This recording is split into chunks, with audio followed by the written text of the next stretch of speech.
100% Psicovir con Vir Merino. En el capítulo de hoy te voy a contar una historia de transformación personal. Una historia que hace que puedas decir con las manos en el corazón, que creo en la transformación, que creo en el cambio. Creo que somos seres en potencia, pura capacidad y potencialidades, puras posibilidades y seres en cambio permanentemente. Esta historia es sobre una persona como vos y como yo, que en este caso es mujer. Una mujer que nació en una ciudad determinada, en un país determinado, con una familia determinada, con sus creencias, con sus valores, con sus mandatos, con su herencia. Y que fueron todas estas características moldeando la personalidad de esta personita. Cuando era bebé, cuando somos bebés, el psicoanálisis dice que somos puro ello. El ello es pura pulsión, puro deseo, pura motivación, puro motor de vida. El bebé quiere ya, no sabe qué quiere, pero lo quiere ya. No puede esperar, es pura expresión auténtica. Y la sociedad, esta familia que tenía esta bebé, va envolviendo al ello de capas de yo. Y estas capas de yo nos van condicionando. No, aquí no hacemos esto. No, en esta sociedad no hacemos esto. En esta familia no somos así. Esto no está permitido acá. Esto no ahora, después sí. Y todo esto fue moldeando y conformando la personalidad de esta mujercita. Creció en esa familia y cuando llegó a la secundaria y tenía que elegir esta personita, esta mujer, soy yo, me encontré con mi mandato familiar. Tenía que elegir qué carrera, qué camino tomar. No había dudas. Mi papá, abogado, siempre había querido que yo sea abogada. Claro, la heredera. Entonces me inscribí en abogacía, empecé mi carrera. Fue una carrera que no te puedo decir que fue apasionante. Transité la carrera, los primeros años buenas notas. Después fui orientándome a distintos trabajos. Trabajé en distintas cosas, negocios, comercios. Trabajé como informante turística 2 años disfrazada de gaucha. Incluso inicié un emprendimiento gastronómico con mi pareja de ese momento. Y mi carrera se estiró. Tardé unos 8 años en recibirme. Y cuando me recibo primero de procuradora, luego de abogada, sentía una frustración. No tenía derecho a festejar porque había tardado tanto. Tantas presiones que nos ponemos, tantos mandatos incorporados que tenemos. Pero no era feliz sintiéndome en ese lugar. De alguna manera me sentía como una impostora. Como que estaba simulando quien no era auténtico, no se sentía del todo bien. Empecé a ejercer como abogada independiente en el estudio de mi papá. Ejercí 6 años, en ese camino inicié un posgrado de Derecho Laboral y me anotaba en todo curso que encontraba. Sabía que algo más había para mi vida, no era eso todo. En ese momento de vida no era feliz, no me sentía plena ni completa, ni sentía pasión por lo que hacía, ni disfrute, ¿no? Y me encontrabas por la calle y te iba a contar que la profesión era difícil, que la abogacía era complicada, que el cliente era ingrato y que el sistema judicial era complejo.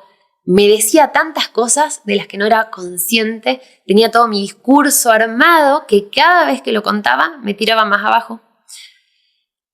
Y me inscribía en todo. Yo vivía buscando el cambio.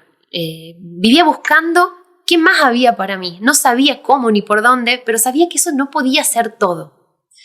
Algo más era la vida. Esa no podía ser toda la vida porque yo me despertaba y no tenía ganas de ir a trabajar.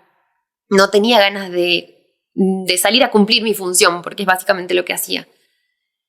Trataba de postergarlo, me quedaba a dormir hasta tarde, después venía la culpa y el malestar. Vivía sintiendo que era una farsante un poco. Como este rol y este personaje que habría creado claramente no era auténtico. En esto que buscaba el bienestar, me anotaba había un curso de coaching, me anotaba en el curso de coaching. Había un curso de marketing, yo estaba inscripta. Me ibas a encontrar en el curso de finanzas también. Y terapias de todo tipo. Terapia psicológica mucho tiempo.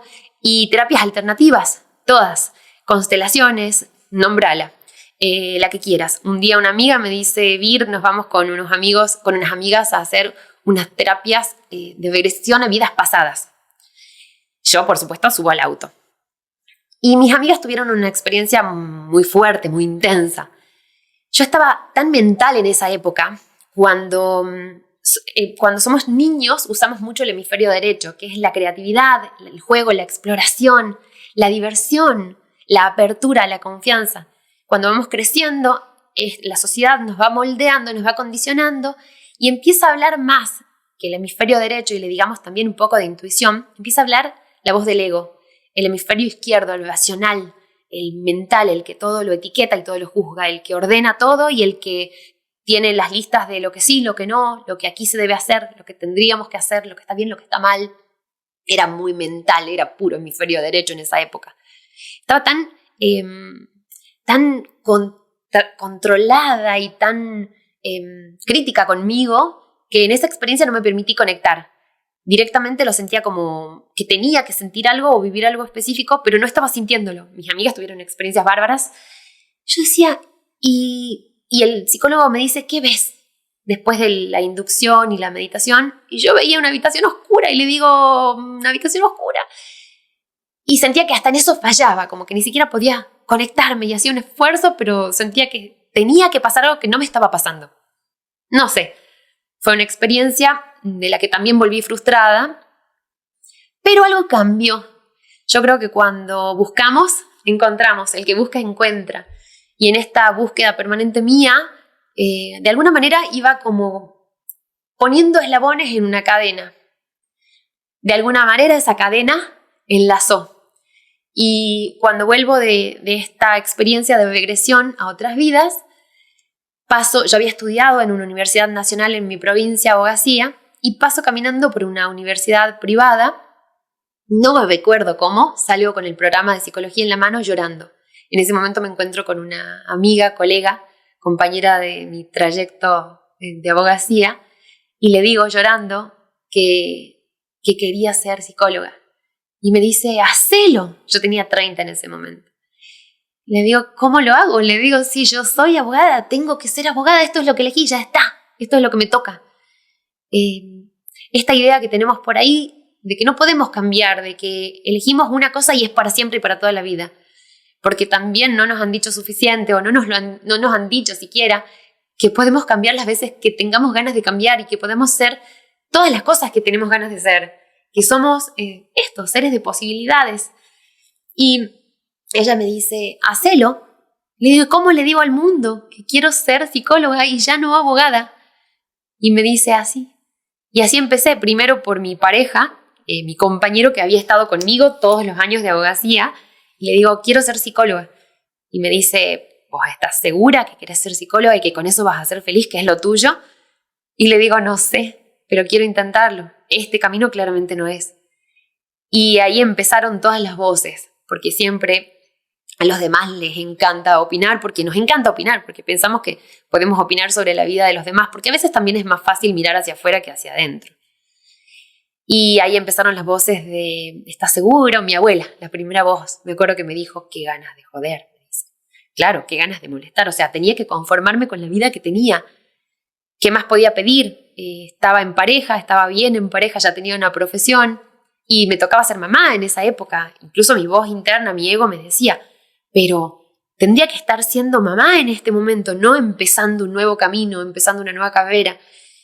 Y el apoyo de mi compañero fue fundamental en ese momento y empecé la carrera de psicología. Ahí sí empecé a sentir una movilización adentro, ahí sí empecé a sentir algo diferente. Empecé a estudiar con mucha pasión. Me sentía tan afortunada, sobre todo tan afortunada de estar en el aula, de nuevo en un ámbito universitario, con la edad que tenía, compañeros, la mayoría más jóvenes, que lo hacía con tanto disfrute. Los textos me parecían fascinantes, además que la carrera de psicología es hermosa y considero siempre que todos deberíamos estudiarla, aunque sea aprender un poquito más de psicología. Y disfruté mucho mi trayecto por la carrera de psicología. Esto fue un gran paso en mi transformación. Empecé a escuchar el corazón. Ahí sí estaba más involucrada la emoción y la pasión. Estaba despertando mi hemisferio derecho, estaba conectando con él. Y cuando estaba en 4º año de psicología, empecé una diplomatura en terapia sistémica, que también fue transformadora porque me permitía integrar. La sistémica es muy amplia en recursos y toma de donde quiera. También me permitía jugar con esto de sí, podemos ser varias cosas, no tenés que ser solo psicoanalista o solo cognitiva. Y la sistémica me abrió la cabeza también porque nos considera no como seres aislados, sino como seres dentro de un sistema, y que la interacción con esas otras personas, nuestra familia, nuestro grupo de trabajo, nuestros amigos, nos van afectando, y hay una interinfluencia con los otros. No soy la misma persona si nací en una familia que en otra. Y la sistémica me encantó desde ese lugar, y a partir de ahí me recibo, tengo una hija, y comencé, ahí inicio mi práctica clínica psicológica, que fue hermoso. Mi primera sesión fue alucinante. Sentí algo que nunca había sentido con la abogacía. Ese era mi lugar, o al menos era más mi lugar. No, me costaba incluso reconocerme porque era tan nuevo, me había acostumbrado a cumplir un papel, y esto era mucho más auténtico. Era un poder ser, no un rol, un lugar incómodo, sino que se sentía muy bien. Empecé a identificar lo que mi corazón me dictaba, esto de la intuición. Ahí empecé un posgrado de sexología, que también fue alucinante. Cuando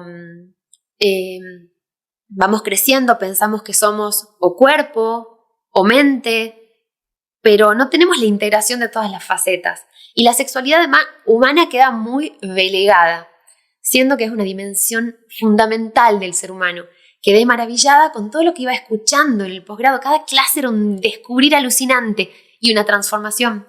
Porque como mujer tantas cosas no me habían dicho sobre mi cuerpo, sobre mi sexualidad, sobre el placer, sobre el deseo, que fue realmente un camino hermoso. Ahí decido emprender con mi compañera de ese momento del posgrado y amiga de la facultad. Iniciamos un emprendimiento muy desafiante para mi género y para mi ciudad y para mi sociedad, que era un sex shop. Y empezamos un sex shop que fue maravilloso, un proceso también de descubrimiento. Yo hasta ese momento nunca había sido empresaria, no conocía de finanzas, todas estas cosas que no nos han enseñado, ni como personas, ni menos como mujeres, en nuestra, al menos como mujeres latinas. ¿Y qué pasó? Ahí empecé a descubrirme en ese ámbito y a transmitir el mensaje, que venía mucho desde mi trayecto. Yo iba descubriendo y me iba transformando y quería transmitir ese mensaje a todas las mujeres que pueda. Y iniciamos una página y ahí empezamos a comunicar para que las mujeres se acerquen y se animen a conectar con el placer, con el bienestar, con su cuerpo, para que lo que me iba pasando a mí pueda inspirar a otras mujeres. Fue un camino hermosísimo, y además a descubrir todo este mundo que no conocía de juguetes sexuales, cosas de las que nadie me había hablado, que no estaban ni permitidas para mí en ese momento, ni siquiera me las cuestionaba. A partir de ahí estaba bárbaro todo, pero había algo más que faltaba en mi vida, esta búsqueda permanente, este sentir que había algo más, y me estaba faltando una faceta. Yo nunca me consideré una persona espiritual, religiosa, ¿no? Había crecido en una familia católica, sí, pero mi mamá nos llevaba por ahí a misa los domingos, no podía faltar el domingo de Pascua, sí o sí, pero no me había conectado, no había logrado conectarme con la espiritualidad. Entonces esta dimensión me estaba faltando. Seguía mi búsqueda, seguía con terapias alternativas, busqué por las constelaciones, hasta que un paciente me empieza a hablar de honguitos psilocibes. Tampoco había oído hablar nunca de ellos y empiezo a averiguar un poquito. Me conecto con un psiquiatra argentino que vive en sudeste asiático y él hablaba mucho. Empiezo a buscar info, encuentro documentales en Netflix y empiezo a adentrarme un poquito en el tema, pero claro, no era para mí. Era simplemente para poder acompañar mejor a esta persona que estaba en su proceso. Hasta que en un momento tenía que hacer unos lives para este emprendimiento que tenía y empiezo a buscar info sobre jugar, sobre juego en adultos, volver a conectar desde el placer y del disfrute, activar el hemisferio izquierdo, que era mi búsqueda permanente, el hemisferio derecho, perdón, mi búsqueda permanente desde ese lugar. Y empezó a aparecerme información, el que busca encuentra. Y empecé a encontrarme con info interesante sobre lo que la psilocibina podía hacer. Y bueno, digo, quizás sea el momento. Yo nunca me había conectado con nada más que con el cannabis, esporádicamente en algún momento, pero nada más. Entonces me parecía demasiado desafiante. Tampoco sabía nada de ayahuasca, no, para nada.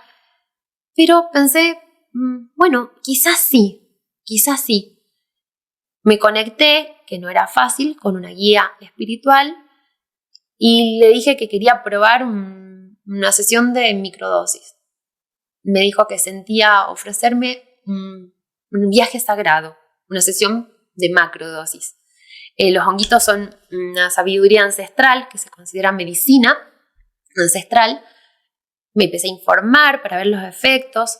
No tienen efectos secundarios y por lo que iba escuchando, muchos psiquiatras en el mundo lo estaban aplicando en consultorio controlado. Era una experiencia que me convocaba en esta búsqueda permanente. A ver, quizá por ahí. Mi primera sesión fue alucinante. Fue divina. Me sale divine, sagrada, real. Fue un despertar de conciencia, realmente. Pude conectar con esta dimensión que por ahí hemos olvidado tanto.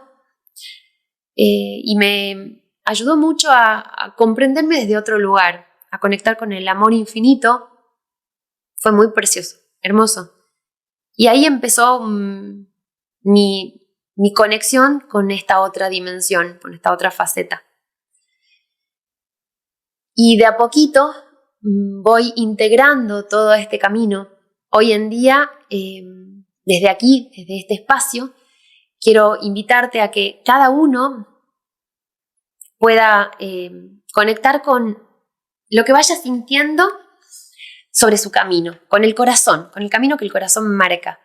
Cuando vamos creciendo, nos volvemos muy racionales y nos alejamos de nuestra voz interna. No necesitamos nada externo para conectar con nuestro mundo interior. En realidad, lo único que necesitamos es espacio, silencio, parar un ratito de nuestro día a día. O por lo menos esa es mi experiencia personal. La meditación en el camino me ayudó muchísimo a poder aplacar las voces de la mente, esta mente racional que no para y que nos dispara ideas y pensamientos permanentemente, para poder conectar con mi verdadera voz interna, que no es la del ruido cotidiano, sino la de mi corazón. La meditación es una herramienta maravillosa. En Occidente no la tenemos muy incorporada, en Oriente es tan común y hoy en día me encanta porque estamos tomándola cada vez más personas. Meditar ayuda a poder entrenar la mente para entender que no somos nuestros pensamientos, sino que somos quienes observamos nuestros pensamientos. Y de esa manera, cuando empiezo a observar mis pensamientos, puedo dirigir mi vida hacia donde yo quiero. Puedo orientar mi vida hacia donde yo quiero, porque mis pensamientos son los que crean mi realidad. Yo creo mi vida y mi futuro con los pensamientos que tengo. Cuando era abogada, mis pensamientos eran de tanto malestar y sobre todo eran de pasado y de presente, pero no podía conectar con pensamientos de futuro, de deseos, de anhelo, de bienestar. Mi camino fue este. Espero que pueda inspirarte, aunque sea un poquito, a conocer tu camino, a adentrarte a conectar con el tuyo, tu propósito o tus propósitos de vida, tu misión, el bienestar, lo que hay una serie que se llama This Is Us, Así Somos, que me encanta. La mamá en un momento les habla a sus hijos trillizos, pero ya de 30 y algo, y les dice, go in every and any direction that moves you. Vayan hacia cada una de las direcciones que los mueva, los movilice, los motive. La vida es un camino, y sí, es un camino que vale la pena ser transitado con conciencia y con elección, con intención, haciéndonos cargo de que cada situación de vida en la que estamos es elegida por nosotros. Te invito a que tengas esa conciencia y que si no estás cómodo o cómoda donde estás, puedas elegir un camino diferente. Cada día, cada segundo es una oportunidad de elegir hacia dónde queremos ir. Y está buenísimo porque cuando tengo esa conciencia, salgo de la espera de que algo me pase, de que algo cambie mi vida, de que algo me lleve al lugar a donde debería estar, que no sé siquiera si lo merezco. Pero ¿y qué pasa si sí? ¿Y qué pasa si quiero más en la vida? Y empiezo a conectar con mi deseo, con ¿estoy cómoda aquí? ¿Y qué movimiento tengo que hacer para salir? Y si no tengo idea hacia dónde quiero ir, al menos preguntármelo. ¿Estás feliz con tu vida? ¿Mereces la mejor vida que puedas y quieras tener? ¿La querés elegir? Elegíla. Vale la pena. Y siempre, siempre hay una nueva posibilidad de cambiar. Gracias.